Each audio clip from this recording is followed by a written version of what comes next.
ह्या तुमच्या लेकीला अगदी कशाचेही वळण नाही. हिला चार चौघात न्यायची सुद्धा लाज वाटते मला. मी हिला वागवणार नाही म्हणजे नाही. राघव तावातावाने बोलत होता. आरोही मात्र त्या बैठकीत एका कोपऱ्यात भीतीने थरथर उभी होती. तिची आई तिला सावरत होती, पण मनाने आरोहीची आई देखील खूप घाबरली होती. फक्त त्यांना भीती चेहऱ्यावर दिसू द्यायची नव्हती, म्हणून उसना अवसान आणून आरोहीला धीर देत होत्या. त्या बैठकीत आरोहीचा नवरा राघव आणि सासरची मंडळी आपापले मुद्दे मांडत होते. राघवच्या घरच्यांनी सुद्धा त्याला आरोहीला पुन्हा नांदवायला नेण्याची विनंती केली, पण राघव मात्र त्याच्या निर्णयावर ठाम होता. दोन्ही पक्षातील व्यक्तीच्या चर्चेचा काहीच निकष लागत नव्हता. शेवटी आरोहीचे वडील मोठ्या निर्धाराने उभे राहिले आणि म्हणाले, ठीक आहे, तुम्हाला जर आरोहीला वागवायचेच नाही तर मी सुद्धा नेहमीप्रमाणे जबरदस्तीने तुम्हाला तिला घेऊन जायला सांगणार नाही. तुम्हाला घटस्फोट हवा असेल तर आम्ही घटस्फोट द्यायला तयार आहोत. हे ऐकताच बैठकीत शांतता पसरली. सर्वजण आरोहीच्या वडिलांच्या तोंडाकडे पाहत होते. जो राघव आतापर्यंत तावातावाने सर्वांशी बोलत होता तो सुद्धा गप्प झाला. कालपर्यंत पोरीला नांदवा म्हणून त्याच्या पाया पडणारे त्याचे सासरे बुवा आज अचानक घटस्फोट द्यायला तयार झाले होते. राघवच्या मनाचेच झाले होते, पण हे सर्व इतक्या सहजपणे व्हावे असे त्याला मुळीच वाटले नव्हते. त्याला वाटले होते की मुलीकडील सर्व मंडळी त्याला विनवण्या करतील. आरोही त्याचे पाय धरून त्याला नांदवण्याची भीक मागेल आणि तो त्या सर्वांचा इच्छेचा अपमान करून तिला घटस्फोट देईल. पण आरोहीचे वडील लवकरच घटस्फोट द्यायला तयार झाले आणि राघवला जास्त काही बोलताच आले नाही. शेवटी लग्नात मुलीला जे स्त्रीधन दिले होते ते परत देऊन घटस्फोट घेण्याचे सर्व नमुते ठरले होते आणि दोन्ही पक्षांची बैठक संपली. आरोहीला या सर्वावर विश्वास बसत नव्हता. ती बराच वेळ कुणाशी काहीच बोलली नाही. घरात कोणीच एकमेकाशी बोलत नव्हते. आरोहीचे वडील मात्र भूतकाळाच्या विचारात गढून गेले. आरोहीचे नुकतेच ग्रॅज्युएशन पूर्ण झाले होते. आरोही लहानपणापासूनच अभ्यासात खूप हुशार होती. नाकी डोळी नीटच, फक्त रंगाने थोडी सावळी होती. लहानपणीपासूनच तिचे स्वप्न होते खूप शिकून अधिकारी व्हायचे. स्पर्धा परीक्षेचा अभ्यास करता यावा म्हणून 12वीला चांगले मार्क्स मिळूनही तिने कला शाखेत प्रवेश घेतला. आरोहीच्या वडिलांना आधीपासूनच तिचे फार कौतुक होते, पण एके दिवशी अचानक राघवचे वडील आरोहीच्या घरी आले आणि त्यांनी राघवसाठी आरोहीला मागणी घातली. सुरुवातीला आरोहीच्या वडिलांनी नकारच दिला, पण राघवच्या वडिलांनी त्यांना आरोहीच्या पुढील अभ्यासासाठी आम्ही तिला मनापासून सहकार्य करू आणि तिला मुलीप्रमाणे सांभाळू असा शब्द दिल्याने तिच्या वडिलांनी ह्या लग्नासाठी होकार दिला. राघव तसा चांगला मुलगा वाटला त्यांना. तो सुद्धा आधी गावातच शिकला होता, मात्र पुढील शिक्षणासाठी तो पुण्याला गेला आणि तिथे शिकून चांगल्या नोकरीवर लागला होता. त्यामुळे तो आरोहीच्या शिक्षणाला नक्कीच महत्त्व देईल असे तिच्या वडिलांना वाटले. आरोहीच्या वडिलांनी आरोहीला राघवच्या स्थळाबद्दल सांगितले. आरोहीला एवढ्यात लग्नाचा विचारही करायचा नव्हता, पण तिच्या वडिलांची खूप इच्छा होती की या दोघांचं लग्न व्हावं. शेवटी त्यांच्या इच्छेखातर ती लग्नाला तयार झाली, कारण राघवच्या घरच्यांनी तिला अभ्यासासाठी आधीच परवानगी दिली होती. आरोहीने लग्नासाठी होकार देताच अवघ्या 15 दिवसात साखरपुडा आणि पुढच्या 1 महिन्यात दोघांचे लग्न पार पडले. आरोही ही तिच्या वडिलांची एकुलती एक मुलगी असल्याने त्यांनी दणक्यात लग्न लावून दिले होते. लग्न झाल्यावर काही दिवस गावी राहून दोघेही शहरात निघून गेले आणि तिथे त्यांनी त्यांचा नवीन संसार थाटला.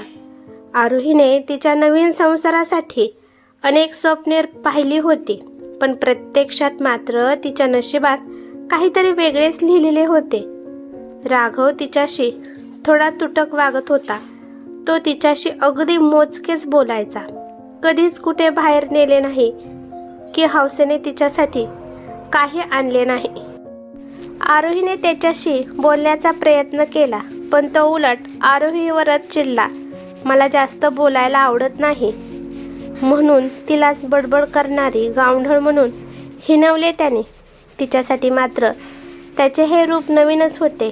तिला वाटले राघवला आणखीन काही वेळ हवा असेल म्हणून ती गप्प बसली. जसजसा काळ जाईल तसतसा राघव देखील आपल्याशी मन मोकळेपणाने बोलायला लागेल म्हणून ती सर्व काही गपचीप सहन करत होती. पण परिस्थिती सुधारण्याऐवजी आणखीनच बिघडत चालली होती. राघव आता प्रत्येक लहान सहान बाबतीत तिच्यावर चिडायचा.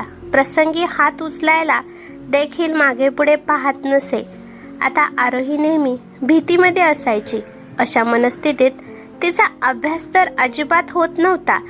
लग्न झाल्यावर तब्बल 4 महिन्यांनी आरोही जेव्हा माहेरी आली तेव्हा पार सुकलेली होती.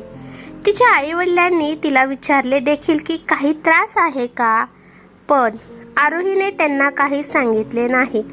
नवीन वातावरण असल्याने तिथे जुळवून घेता आले नसल्याचे सांगत आरोहीने त्यांना राघवच्या वागणीबद्दल काहीच सांगितले नाही. 2-4 दिवस माहेरी राहून आरोही पुन्हा राघवसोबत शहरात निघून आली. मात्र अजूनही राघवचे वागणे काही बदलले नव्हते. उलट आता तो जास्तच चिडचिड करायला लागला होता. तो आरोहीला प्रत्येक लहान सहान गोष्टीवरून रागवायचा.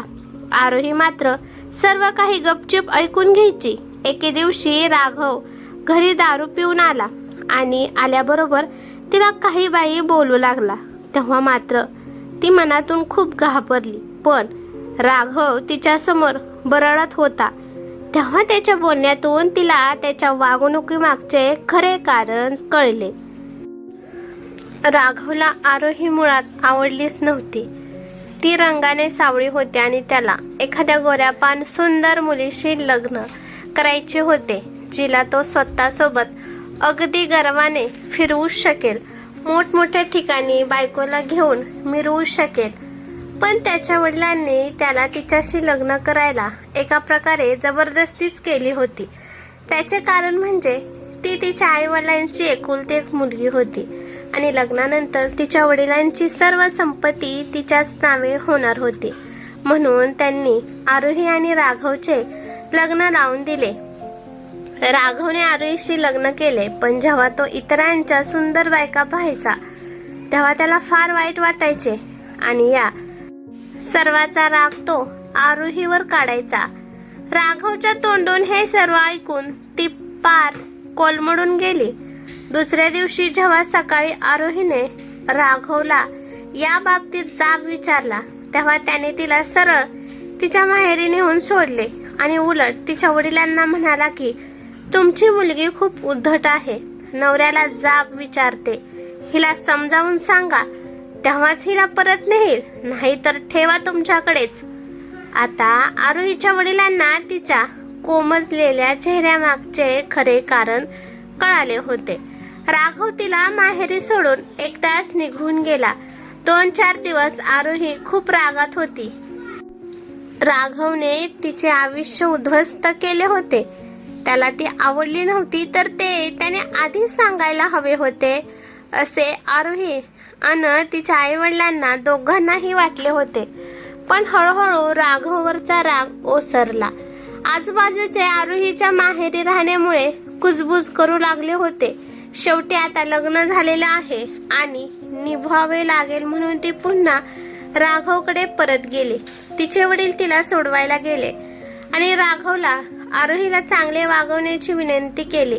राघवने तेवढ्यापुरता होकार दिला. मात्र आता त्याची हिंमत फार वाढली होती. तो प्रत्येक लहान सहान गोष्टीत भांडण उकरून काढायचा आणि उठसूट तिला माहेरी पाठवायचा.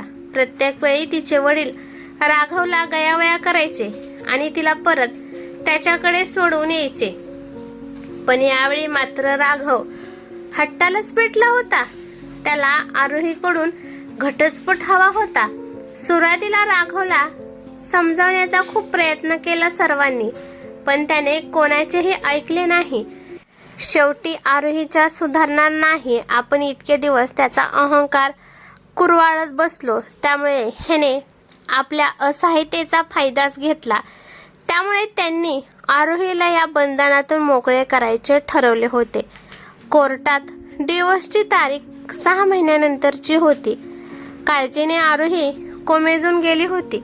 शेवटी तिच्या वडिलांनी तिला काही दिवसांकरिता तिच्या मावशीकडे पाठवले. वातावरण बदलल्याने आरोहीमध्ये आता सकारात्मक बदल दिसून येत होता. आरोहीची मावस बहीण तिच्याच वयाची होती आणि ती सुद्धा स्पर्धा परीक्षेची तयारी करत होती. त्यामुळे आरोही पुन्हा एकदा अभ्यासाला लागली. आरोहीने स्वतःला अभ्यासात पूर्णपणे बुडवून घेतले. हळूहळू तिचा आत्मविश्वास वाढला. तिने तिच्या मावस बहिणीसोबतच परीक्षेचा फॉर्म भरला आणि पहिल्याच परीक्षेत उत्तीर्ण होऊन चांगल्या नोकरीवर लागली. तिच्या आई वडिलांना फार आनंद झाला. ती आता तिच्या भूतकाळातून पूर्णपणे बाहेर आली होती. तिच्या चेहऱ्यावर असणाऱ्या आत्मविश्वासाने तिचे सौंदर्य आणखीनच खुलवले होते. 6 महिन्यानंतर जेव्हा कोर्टात घटस्फोटाच्या कागदांवर स्वाक्षरी करायला आरोही गेली, तेव्हा राघव तिच्याकडे पाहतच राहिला. कारण तिचे राहणीमान अगदी बदलले होते. आत्मविश्वासाने तिचे सौंदर्य आणखीनच खुलले होते. तिच्या नोकरीचे तर त्याला बरेच आधी कळले होते आणि इतके दिवस एकट्याने राहून त्याला त्याच्या आयुष्यातील किंमत कळली होती. आता त्याला ती त्याच्या आयुष्यात पुन्हा हवी होती. तसे त्याने मध्यस्थ करून तिच्या घरच्यांना कळवले होते, पण तिच्या बाबांनी याला नकार दिला. आज कोर्टात राघव स्वतःहून आरोहीशी बोलायला आला. तुझ्या नोकरीबद्दल तुझे अभिनंदन. धन्यवाद. आरोहीने अगदी निर्विकारपणे उत्तर दिले. तुझी इच्छा असेल तर आपण आपल्या नात्याबद्दल पुन्हा एकदा विचार करू शकतो. कारण आज तुला सुद्धा चांगली नोकरी आहे. आज मी तुला 4 चौघात मिळवू शकतो, कारण तुझे स्वतःचे असे काही कर्तव्य आहे. तू हो म्हणत असशील तर आपण घटस्फोट रद्द करू शकतो. राघव आरोहीवर फार मोठे उपकार केल्याच्या आवेशात म्हणाला. मला तुमच्यासोबत पुन्हा एकत्र यायला अजिबात आवडणार नाही. आज फक्त मला चांगली नोकरी आहे आणि तुम्ही मला घेऊन मिरवू शकता, म्हणून तुम्हाला मी पुन्हा तुमच्या आयुष्यात हवी आहे. नाती कर्तव्य पाहून नाही तर प्रेमाने बनतात. मी तुम्हाला तुमच्या सर्व गुणदोषासकट स्वीकारले होते, त्यामुळे तुमच्याकडून सुद्धा मला तीच अपेक्षा होती. माझे वडील तुमच्यासमोर मला नांदवण्यासाठी हात पसरत होते, तेव्हा देखील तुम्ही मला झिडकारले. खरं तर मी माझ्या मनातून आणि आयुष्यातून तुम्हाला केव्हाच काढून टाकले आहे. आता फक्त कागदी सपस्कार तेवढे बाकी आहे. तुम्हाला फक्त एक विनंती आहे. आता जेव्हा तुम्ही दुसरं लग्न कराल, तेव्हा त्या मुलीला तुमच्या सगळ्या अपेक्षा आधीच सांगा, जेणेकरून तिचे आयुष्य उद्ध्वस्त होणार नाही. राघव हे ऐकताच तो रागाने पाय आपटत तेथून निघून गेला. थोड्याच वेळात कोर्टात दोघांच्या नावांचा पुकारा झाला आणि दोघांनीही घटस्फोटाच्या कागदपत्रावर सह्या करून त्यांच्या नवीन आयुष्याला सुरुवात केली. आरोहीच्या वडिलांनी आरोही आणि राघव या नात्याचे भवितव्य अंधारात आहे हे ओळखून उशिरा का होईना घटस्फोटाचा निर्णय घेतला आणि तिथूनच तिच्या आयुष्याला एक नवीन वळण मिळालं. कधी कधी भविष्याचा विचार करून वर्तमानात काही कठीण निर्णय घ्यावेच लागतात. ही कथा कशी वाटली ते मला कमेंट करून नक्की सांगा. कथा आवडली तर लाईक शेअर नक्की करा आणि चॅनेलवरती नवीन असाल तर चॅनेलला सबस्क्राईब करा. धन्यवाद.